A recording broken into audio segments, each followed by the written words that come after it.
Fala pessoal, como é que vocês estão? Todos bem? Bom dia, boa tarde, boa noite, eu não sei em que momento vocês estão assistindo esse vídeo, mas sejam muito bem-vindos ao canal Docentes Divergentes. Hoje eu trouxe aqui um professor fantástico para bater um papo conosco. Ele vai trazer algumas dicas aqui, vai expor a sua opinião em relação à profissão. Eu espero que vocês fiquem até o final, curtem, comentam, compartilhem esse vídeo, se inscrevam no canal, isso é muito importante para fortalecer a nossa comunidade, para que a gente possa sempre ter forças para vir gravar conteúdos de qualidade e apresentar para vocês. Eu vou passar a bola aqui para o meu grande amigo Humberto Ribeiro, tudo bem? Tudo bem, Ninian, é uma honra estar com você em outro podcast, falando de educação, da minha profissão, da minha vocação. Exatamente, seja muito bem-vindo, viu? Eu acredito que vai ser um papo maravilhoso. Nós vamos deixar aqui muitas mensagens bacanas, mensagens importantes. E eu tenho aqui muita vontade, faltou a palavra aqui agora que está no ao vivo. Entusiasmo. Muita liberdade para conversar com o Humberto. A gente já se conhece há mais de 10 anos, né? Então a gente tem aí essa afinidade, então vai ser um bate-papo bem bacana, né? Fica aí até o final que você vai gostar bastante. Humberto, para quem ainda não nos conhece, né? Eu já me apresentei, se apresente, fale para o pessoal que está nos assistindo quem é o Humberto, qual é a sua profissão, né? Por que você seguiu esse caminho? De uma forma breve, se apresente aí para a galera e para que ela possa, que o pessoal que está assistindo conheça você melhor. Beleza, meu nome é Humberto Ribeiro de Souza. Eu sou professor atualmente, atuo com educação profissional. Para quem não entende o que é educação profissional, é uma educação que começa no final do ensino médio e serve para qualquer adulto. Então eu atuo com jovens e adultos. Eu decidi ser professor por um fator também familiar, né? Fiz biologia. Tem alguém na família que é professor? Sim, então eu valorizo muito a questão genética. Sei que a gente tem fatores genéticos positivos e negativos e a gente tem que saber compensar eles. Sim. Então, meu pai foi professor da Universidade Católica de Goiás, não era PUC na época. A minha mãe, mesmo sendo uma servidora pública, era ela que dava os treinamentos para mais de 200, 300 pessoas. Tias professoras, primas professoras. Então, como eu sou o caçula da minha geração, eu fiz um balanço e eu falei, olha, na minha família, quem foi para a área de ensino deu certo. E eu optei fazer isso também pensando nesse legado da família. Mas, claro, escolhi também porque a vida me permitiu passar por situações que eu vi que eu tinha uma facilidade em trabalhar com pessoas, em ensinar, e eu me sinto realizado desenvolvendo as pessoas.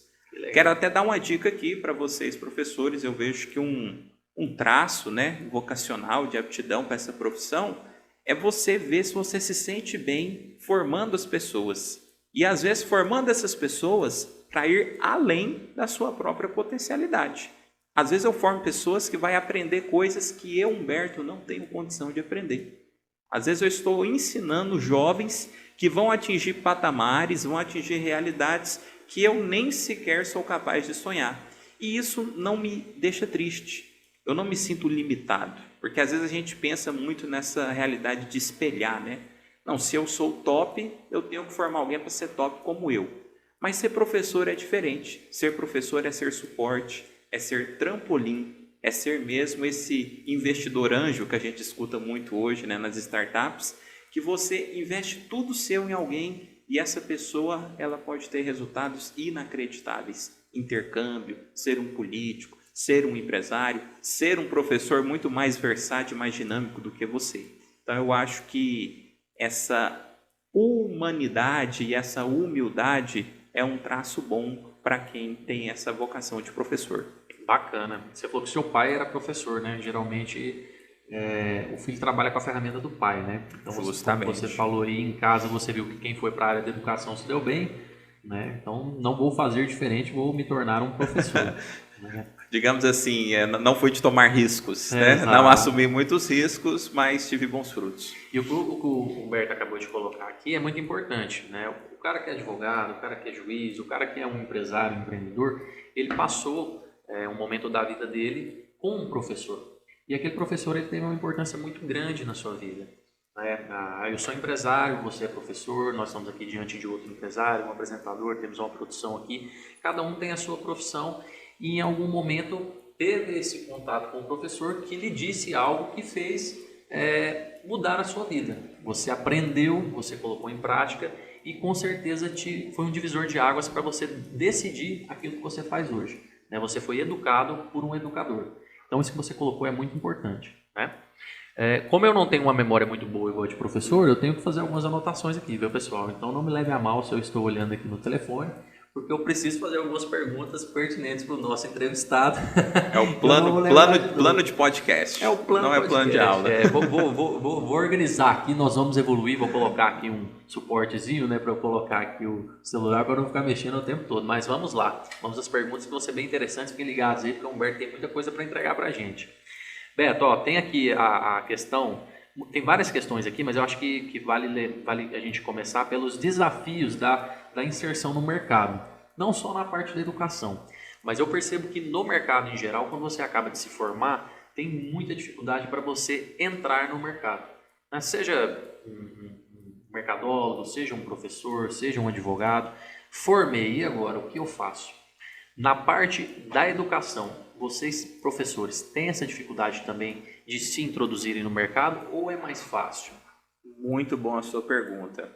Professores, já vou dar uma dica para vocês, principalmente você que esteja cursando a licenciatura ou almeja ser da área da educação, o quanto antes você precisa procurar, abre aspas, um laboratório para exercer as suas habilidades de ensino. Então, o que seria procurar esse laboratório? No meu caso, eu sempre fui muito disposto a envolver com atividades de evangelização dentro da igreja. Então, ter uma oportunidade de ministrar um curso na igreja, eu atuei com catequese, né? Sou católico, na igreja católica se chama catequese, mas se for evangélico, espírita, qualquer grupo religioso também tem um dia de formação. Então, eu cresci muito ali, foi o meu laboratório. Então, eu tinha 1 ano de graduação, de formação ainda, mas eu já tinha 2 anos de vivência em salas de catequese de igreja. Então, eu elegi esse laboratório. Um outro ambiente que me permitiu muito desenvolver, que é um laboratório que eu fui construindo enquanto eu fazia a faculdade, foi a área de teatro também. Na própria igreja, sempre que tinha uma oportunidade de ajudar no teatro, eu ajudava como figurante, às vezes como narrador e roteirista. Sempre gostei muito de fazer roteiros. E foi algo que eu pude transpor para a educação, que me ajudou muito, porque dar aula é seguir o roteiro. Claro que é você não ser engessado, você não ser rigorista ao pé da letra, mas tem um roteiro. Nós temos um planejamento de aula, um planejamento bimestral e um planejamento anual. Então, a experiência teatral, aliada à experiência de laboratório que eu tive com formação cristã na Igreja Católica, me ajudou muito. Então, se o professor está pensando que só fazer a faculdade e depois entrar direto numa escola vai ser suficiente, eu creio que ele vai ter muita dificuldade para conseguir uma vaga. Até porque todo o mercado de trabalho hoje quer pessoas prontas, quer pessoas de alta performance. A gente escuta muito isso hoje na mídia. Então, procure esse laboratório. Mas você só falou de igreja e teatro, isso não está ao meu alcance. Olha, a sua família, às vezes se reunindo no aniversário, começa a ter esse protagonismo de ser o cara que pega o microfone, de ser aquela pessoa que anima. Se você hoje grava algo na internet, também começa já a ensinar as pessoas, roteirizar as suas aulas. Então, o quanto antes, quem sabe até antes mesmo da entrada na sua graduação voltada para o ensino, você tem que ter um laboratório para exercitar. Então, educação é um processo de formação continuada e permanente. Tem que estar muito claro também para quem quer ser professor. Nós sempre vamos estar estudando. Nem sempre na faculdade, às vezes em cursos livres, cursos de pós-graduações, fóruns, grupos de pesquisa, seminários. É uma educação permanente, formação infinita. Buscar um conhecimento talvez num livro, não é? Também você tem que ter uma biblioteca especializada para o seu público-alvo de ensino. Eu gosto de falar que nós, professores, todo fim de ano a gente tem que dar um checklist na nossa biblioteca. O que já está ficando retrógrado, o que é moderno e a gente não tem. Atualizar, né? O que já merece ser digitalizado, né? O próprio podcast hoje é conhecimento digitalizado, é educação midiática. Então a gente tem que estar todo ano, assim como um mecânico, né? Ele acompanha as tendências, ele regula os veículos. Nós, professores, temos que estar atentos às teorias da aprendizagem, às políticas educacionais e também o que a sociedade brasileira, a cidade, a instituição que eu trabalho, ela espera em termos de aprendizagem de qualidade. Você falou da questão do público-alvo, né? Hoje você atua com qual público e em qual instituição? Hoje você já utiliza também a internet para fazer esses conteúdos que você deu o exemplo ou não? Hoje eu tenho 3 atuações voltadas para o ensino. 2 são profissionais, eu na condição de autônomo. Como eu já tenho mais de 10 anos de carreira de professor e hoje eu já sou um adulto, hoje eu me sinto muito preparado para fornecer consultoria de carreira para jovens, de preferência jovens que estão terminando o ensino médio. Então eu tenho metade da minha carga horária semanal voltada para isso, para consultorias especializadas, geralmente individuais, para dar uma orientação de carreira, uma orientação de curso para as pessoas. Mas eu também sou um profissional de empresa. Eu trabalho no SENAT, Serviço Nacional de Aprendizagem do Transporte. Muito legal. Então, faz parte do Sistema S? Do Sistema S. Fantástico. E lá o público-alvo são justamente jovens e adultos que já estão na área do transporte. É um segmento novo para mim.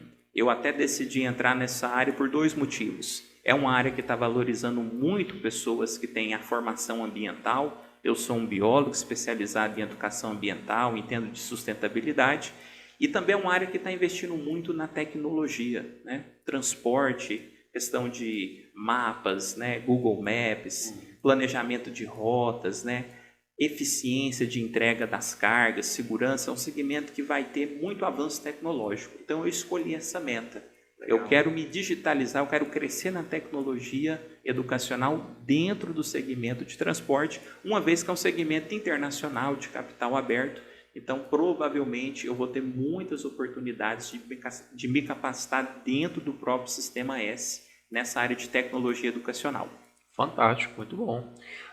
E você falou aí agora que você tem 10 anos de carreira, né? De caminho percorrido. Me desculpe. Aí a terceira é a questão da igreja, que eu sustento até hoje. Então, até hoje eu tenho aí ativo. 2 ou 3 turmas de formação cristã por semana, tanto presencial quanto EAD.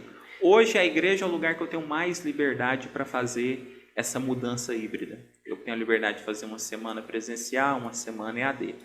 Empresarialmente, a consultoria tem que ser presencial. Acho que tem que ter esse tete-a-tete que nós temos aqui para decidir o futuro, orientar o futuro de um jovem. E no Senat, o Sistema S também, ele atua muito de forma híbrida. Fala brevemente para a gente como que é a sua formação acadêmica. Como você iniciou aí, quais são as suas formações? Olha, muito bom essa pergunta. Inclusive, pessoal, eu vou estar falando aqui a minha formação. Ela não é uma formação extraordinária para quem escolheu a carreira docente. Tem pessoas que têm menos tempo de carreira docente do que eu e às vezes vai ter um currículo mais robusto do que o meu, porque exige estar estudando muito. Então, hoje eu sou graduado em Ciências Biológicas há mais de 10 anos. Após 3 anos da minha graduação, eu fiz uma especialização em Direito Ambiental. Eu decidi seguir aquele princípio, começar pelo mais difícil.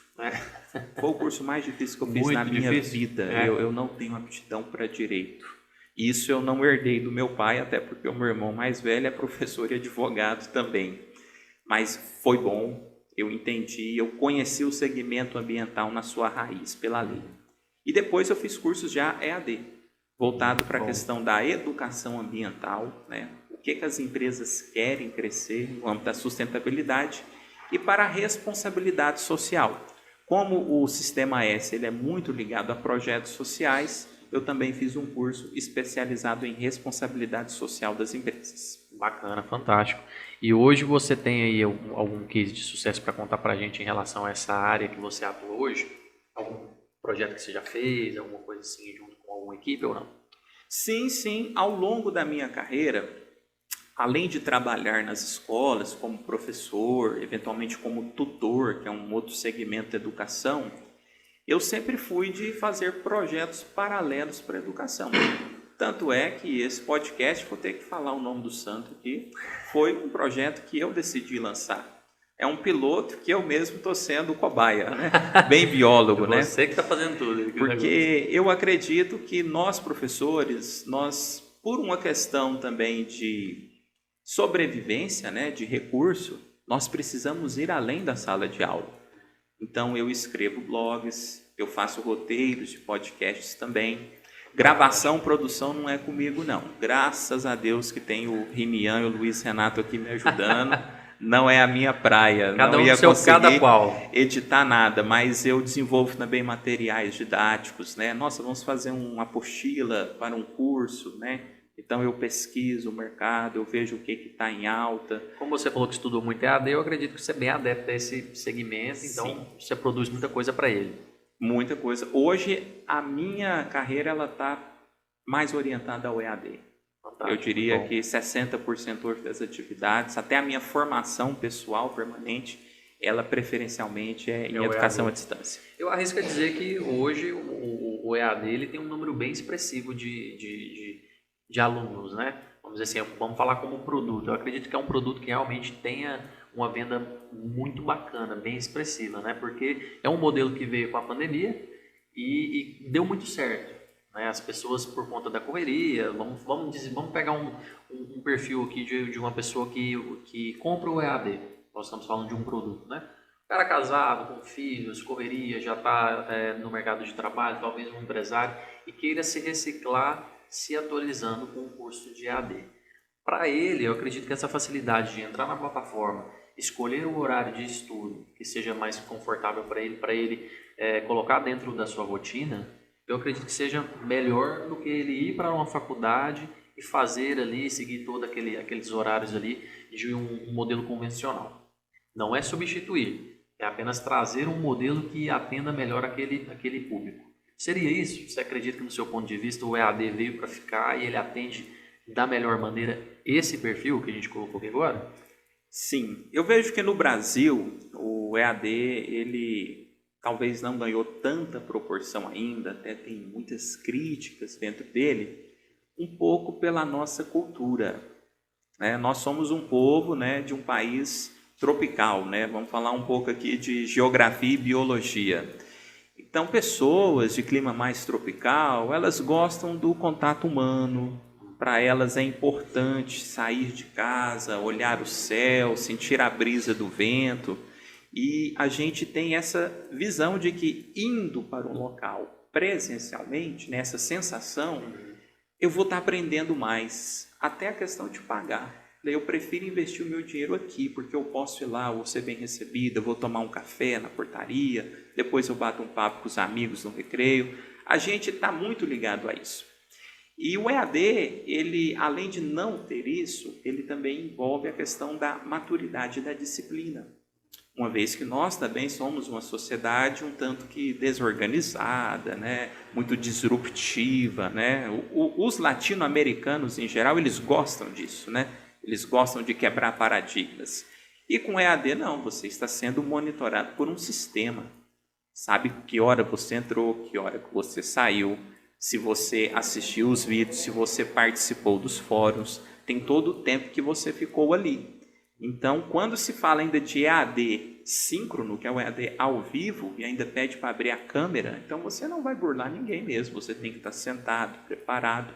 Eu vejo que hoje o segmento EAD, a dica não é nem mais para professor, é para arquiteto, engenheiro e design de interiores. Ele entrou na planta das casas. Né? Houve um tempo que era interessante você ter na sua casa um sótão. No passado era interessante ter isso. Depois, com o tempo, era interessante você ter uma casa geminada, né? A gente chama de barracão.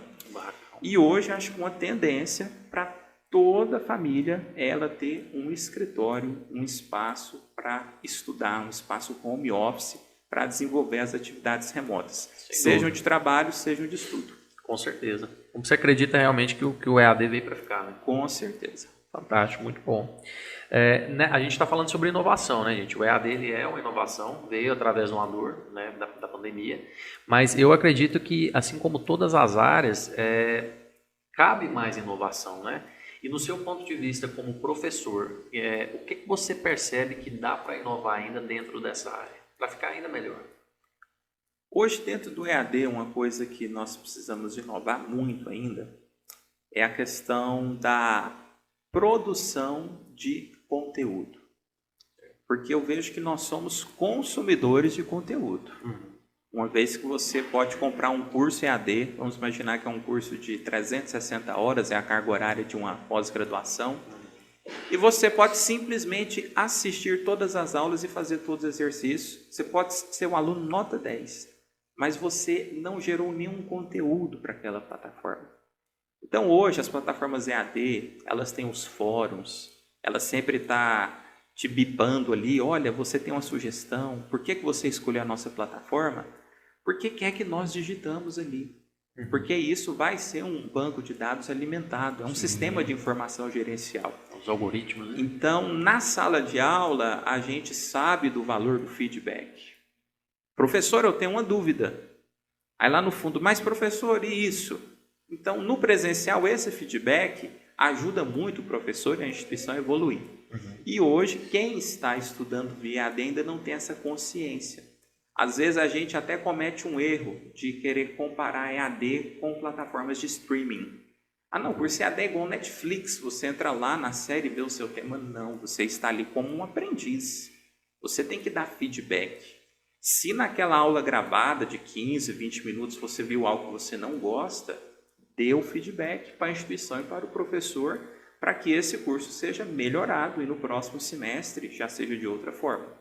Então nós temos que melhorar a questão do feedback e os alunos têm que saber desse poder que eles têm em mãos de produzir conteúdo também, dando feedbacks para as instituições de ensino à distância. Bacana, isso é fantástico.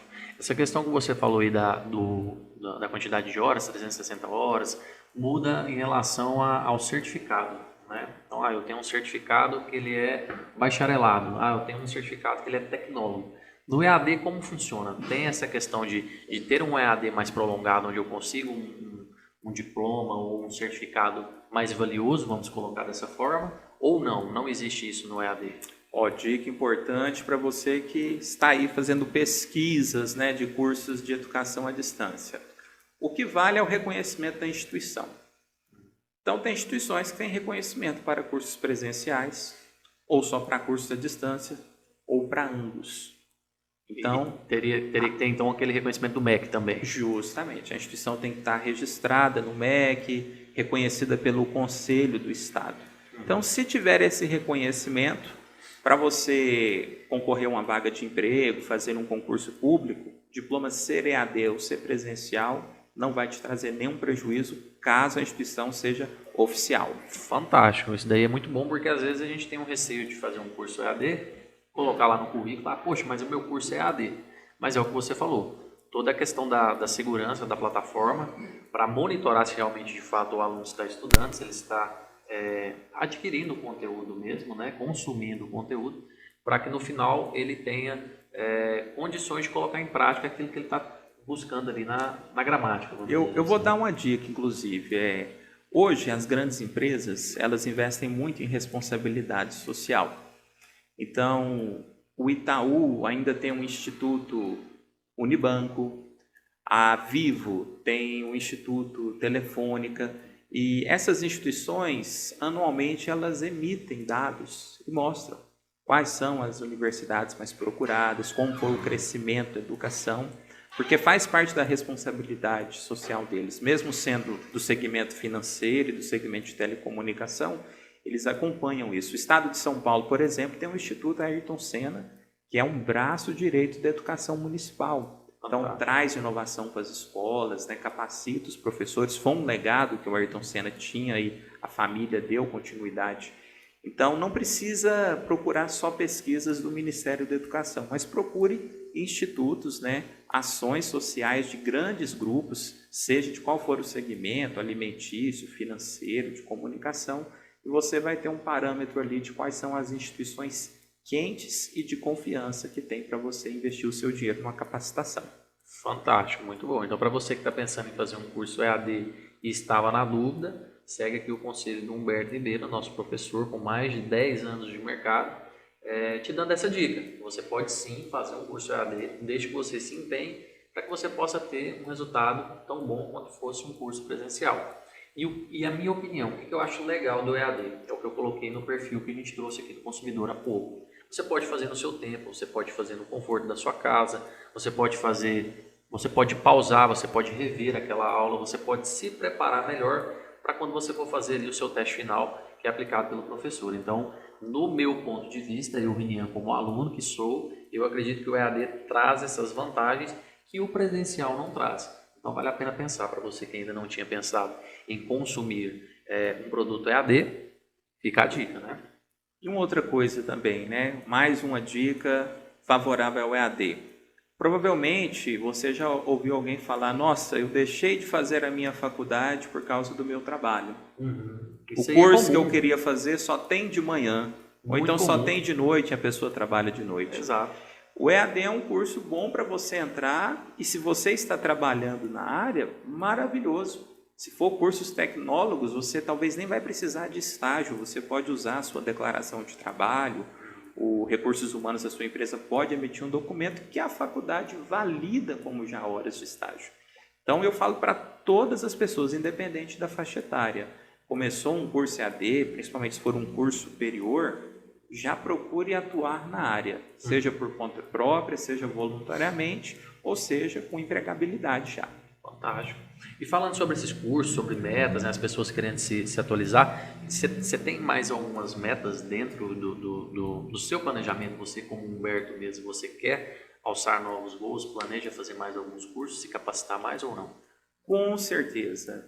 Eu tive o privilégio de, assim que eu formei em Biologia, 2012, no mesmo ano, abriu uma regional do Conselho de Biologia aqui na cidade. E eu fui na inauguração. E eu entendi o que é conselho profissional. Eu entendi por que advogados, engenheiros, médicos, enfermeiros, eles valorizam muito a carteira profissional. Porque o conselho profissional, ele mapeia a carreira para você. Então, às vezes, tem muitas pessoas com dúvidas do que fazer. Será que esse curso que eu estou fazendo é bom? Procure o conselho e pegue um bom conselho. Ele existe para isso, né? Justamente. Então, eu nem sabia que biologia era um curso que tinha um conselho profissional. Fui muito por uma paixão, uma afinidade do ensino médio, da minha história de vida, meio ambiente. Mas fiquei muito feliz de conhecer esse conselho profissional que até mostrou: olha, você biólogo pode atuar com isso, com isso e com isso. E eu fiz a escolha de atuar com o meio ambiente. Então, eu não fico pisando, né, fora do meu quadrado, cada um no seu quadrado. Então, eu tenho interesse de fazer novos cursos de graduação, mas eu tenho um critério agora para escolher um curso de graduação. Eu pergunto: esse curso me permite registrar em algum conselho? Até porque tem cursos que te permitem registrar em mais de um conselho. Por exemplo, se você faz gestão ambiental, você pode registrar no conselho de química, você pode registrar no conselho de administração, ou até em outros conselhos que contemplem isso. Fantástico. Então, hoje eu levo muito a sério, eu sou um defensor de profissões regulamentadas por conselho, porque além de te orientar, é algo que vai permitir que você se capacite de acordo com a realidade do mercado. O que são os conselhos? São grupos de profissionais, geralmente de nível pleno, nível sênior, que estão ali zelando pela permanência daquela profissão. Então, se você fez um curso que por acaso não tem nenhum conselho que registre ele, eu sugeriria você dar uma pesquisada, que pode ter um curso correlato que algum conselho já registra. Tem conselhos bem harmônicos que acolhem diversas áreas e tem conselhos também que acolhem só aquele diploma. Mas vale a pena você fazer um curso que tem um conselho e já se familiarizar com o que o seu conselho profissional pode fazer por você depois que você estiver formado. Fantástico. E dentre todos esses caminhos que você já seguiu, todas essas experiências que você já tem, os seus cursos, né, tanto na prática quanto na gramática, o Humberto hoje vê como o maior potencial dele o quê? Muito bom, hein? Digamos assim, qual que é o meu superpoder, né, na Exatamente. educação que ele Qual é o está diferencial? perguntando? Eu vejo que hoje eu sou uma pessoa que eu tenho uma didática para adultos privilegiada. porque eu me coloco... Isso é muito bom, né? Você falou de uma coisa que eu penso quando eu estou planejando uma aula ou fazendo vídeo aula. Essa pessoa é adulta. Essa pessoa vai assistir isso aqui depois do jornal das 8.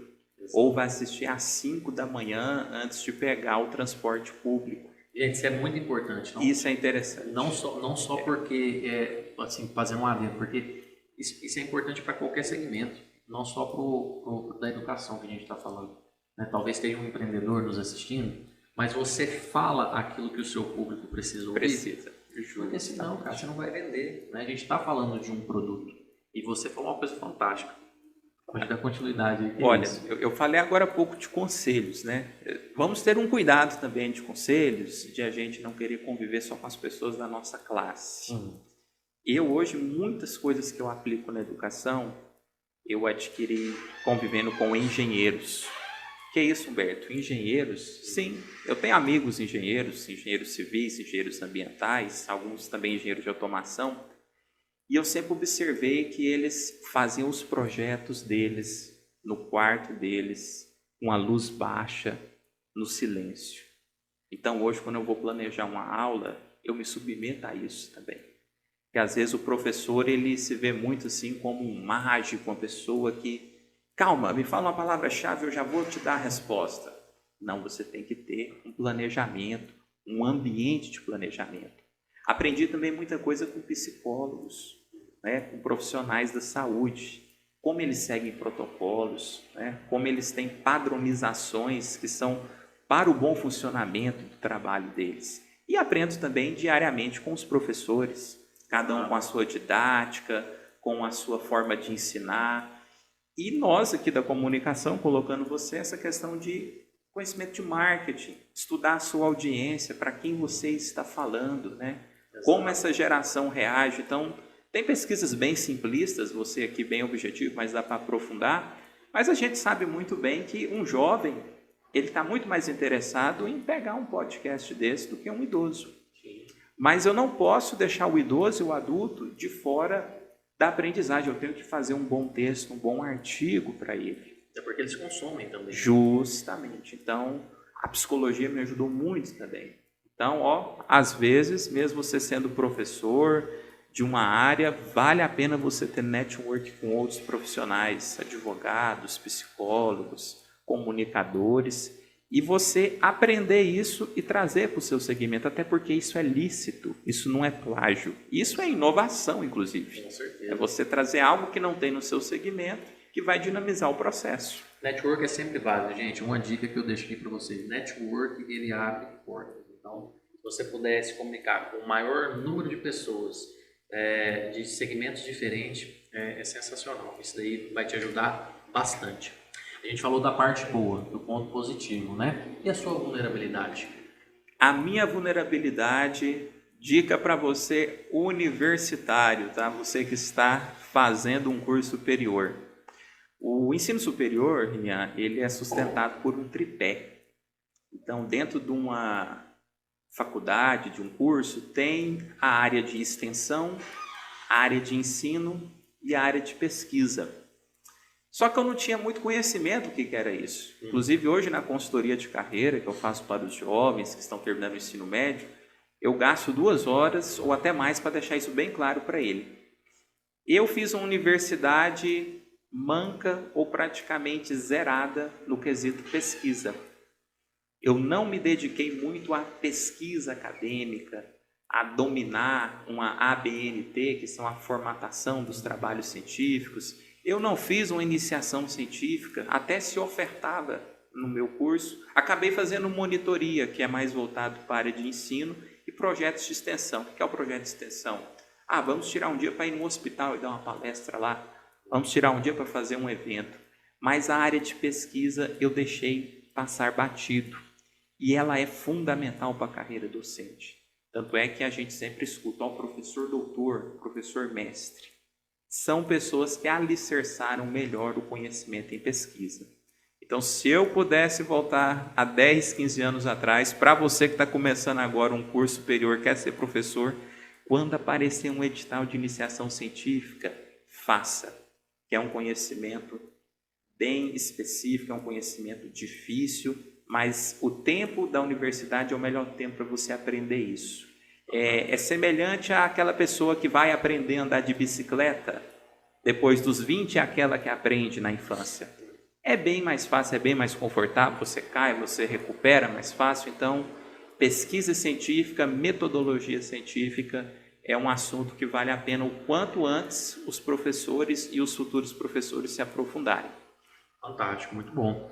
Tem uma última pergunta aqui que fala sobre o amadorismo na sala de aula, né? Eu acredito que você falou da questão do seu diferencial, que é falar a linguagem do seu público. Você conversa com adultos, então você de fato sabe como chamar a atenção dele, né? Entregar o conteúdo que ele precisa.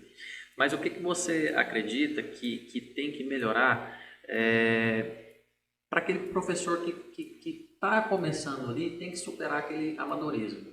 O cara às vezes não tem tanta experiência, ele estudou bastante, ele tem muita gramática, mas ele não tem prática.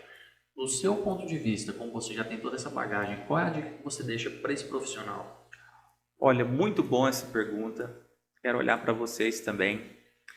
A gente tem que superar o amadorismo de que a nossa aula é a aula mais legal do planeta.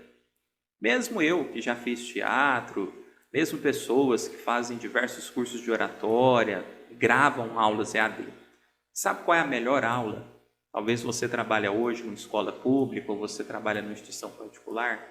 É aquela que está de acordo com o interesse da sua coordenação e direção. E a gente ouve muito coordenadores e diretores tendo problema de gestão de pessoas com os professores. Porque às vezes os professores eles querem investir tudo na parte didática, na parte criativa, mas eles esquecem que a escola, o colégio, a universidade, ela também é uma empresa. Então, a direção, ela também, além de te supervisionar, ela precisa dialogar com você. Do que você vai ensinar? Por exemplo, o Senat, área de transporte, foi bem franco comigo.